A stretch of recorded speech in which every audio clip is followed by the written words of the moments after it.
Feel a little bit of the torque mastering. Yeah, I feel it already. Yeah. Yeah, you know, I actually overfilled my oil a little bit, and it helped a lot. Oh, in the diff? Yeah. Yeah.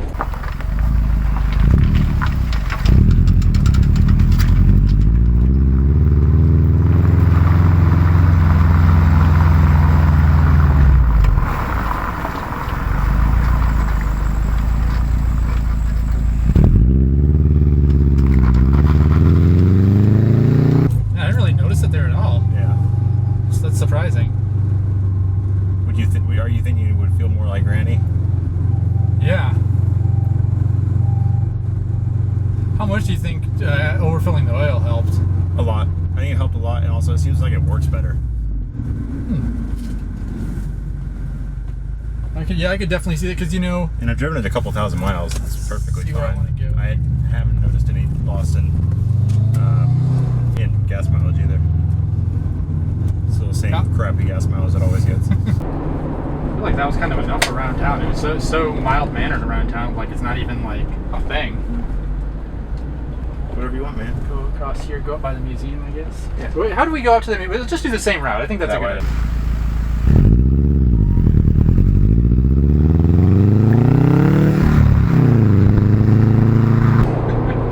Get into trouble so quickly in this thing. Yeah.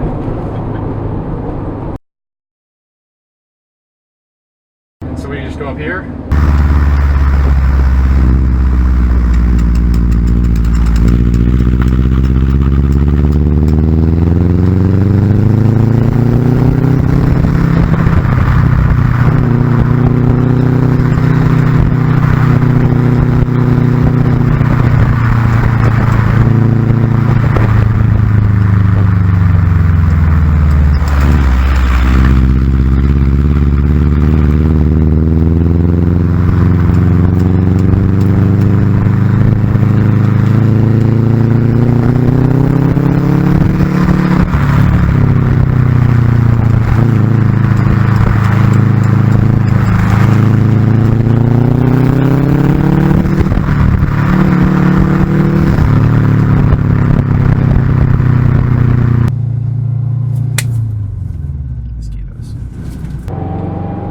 I don't feel like it's too intrusive, honestly. I mean, yeah, especially it definitely, the changes you made have definitely helped too, I feel like. Yeah, so what I basically did is we had it filled up appropriately with the appropriate amount of, we used the thicker stuff on mine.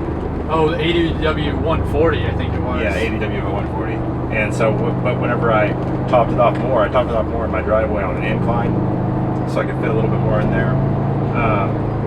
I topped off the rest of the way with the ADW 90. I doubt the mixture has anything to do with it, but probably just the level.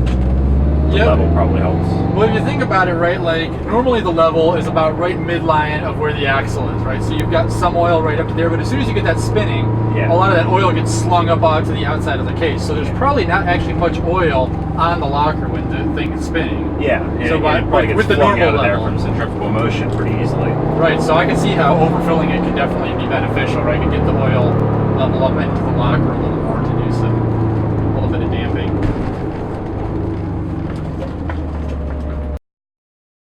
I think it's important to point out that we're running a locker on a WRX that has all terrains, not street tires, 235s or 245s, whatever you have. That I'm not sure how that would jive with the locker. I really wonder that. These have significantly less grip than that. That way. Go down this thing? Yeah.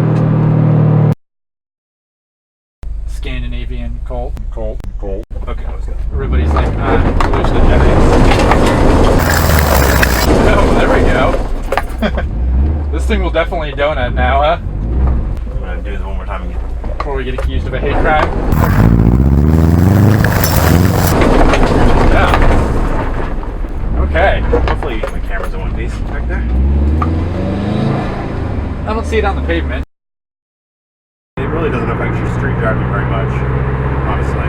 Yeah. Like, but does it make on-road driving more fun?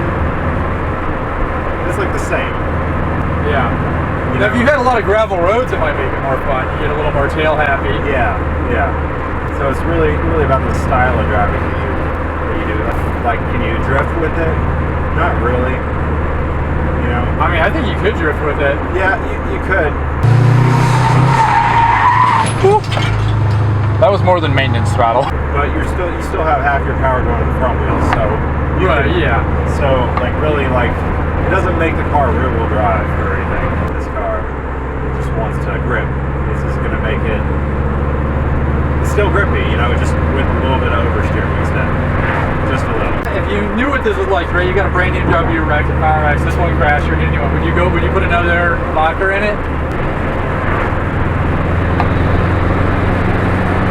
If I had more opportunities to go on gravel, then yeah, sure, I would.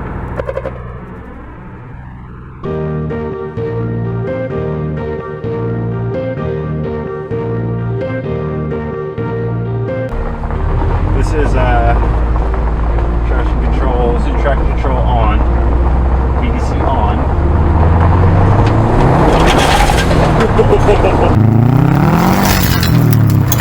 Okay, it wants to go very sideways, very easily.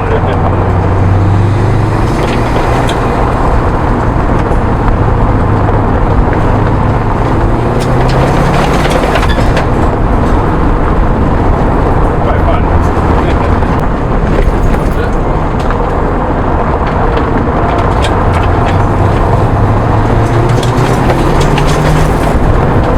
That felt pretty loose.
It's almost like the power's like coming on a little more suddenly or something with it on.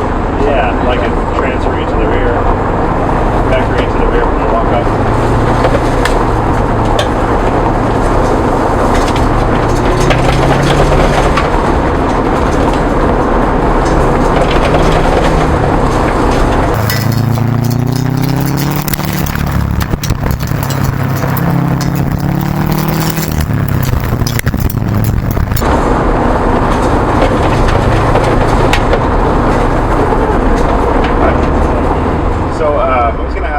Talk about your car. This Granny?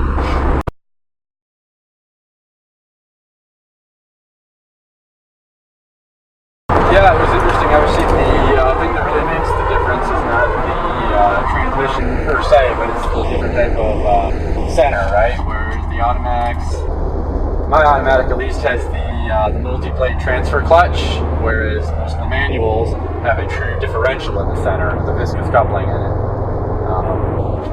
And what we found with Granny, the multi-plate transfer, if we let the transmission controller, the TCU, control the transfer clutch, what we found is that there was quite a bit of clunking when you let the TCU control that, the lockup of that transfer clutch.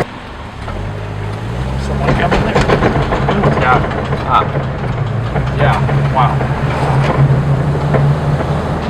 So heavier. So here's a different one. I'm totally coasting around this turn. What was that?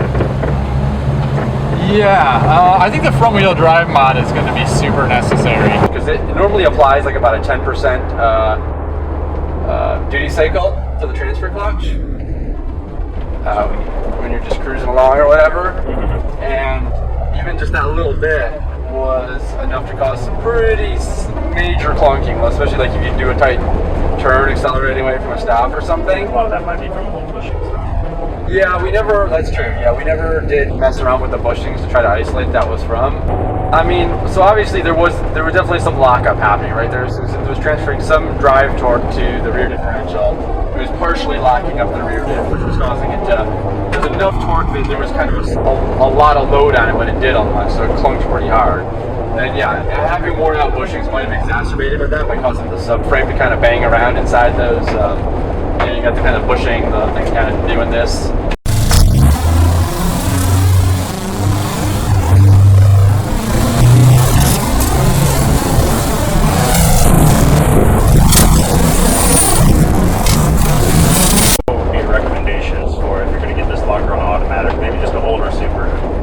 I mean, you definitely either have to look at replacing those bushings, right? Like ADF's got their lock plate. We haven't tried that out yet. They sent us one.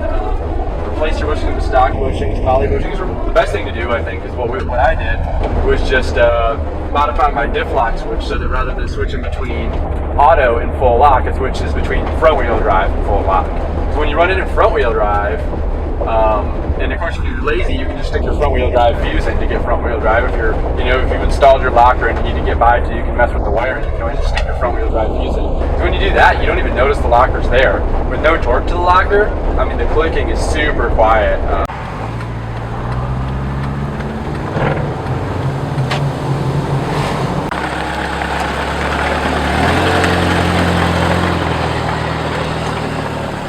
I think that's the way to run it. I mean, like, I don't Or see. you could replace the bushings and see how much it runs more like a manual. Yeah, I mean, honestly, I think if you've got an auto and you've got the selectable clutch, why not just run it in front wheel drive most of the time? I mean, I don't see any really good reason to be running power to the rear axle mode for just daily driving. Get a three-way switch. Yeah, three-way switch would be ideal. I haven't found a switch I like yet. So a three-way switch would be wiring a switch that is selectable from front-wheel drive only, and then automatic all-wheel drive like it comes from the factory, and then lock up where you have it locked 50-50 in front and rear. Yeah, I mean, that would be the ideal way to wire it. I just got to look around so we can find a switch I like for that. Three-way switches are kind of hard to come by. Coming soon, maybe? Maybe, we'll see.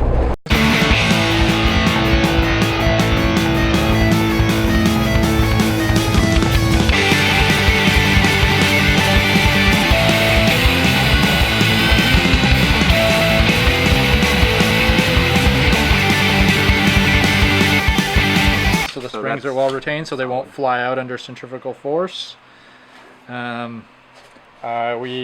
pin is seated, and ring bolts, we torqued them. We torqued them in the vise this time instead of piling on top of each other to hold the diff down while we tried to crank them while it was in the case.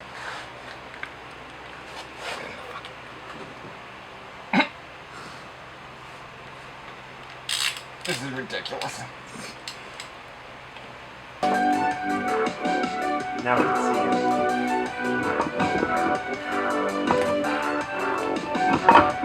Wow. I don't think Torque Masters is gonna like this. Oh, it's nice. I didn't miss it. I feel like my dance helped. Sorry, Jason. I feel like it was enjoyable to watch.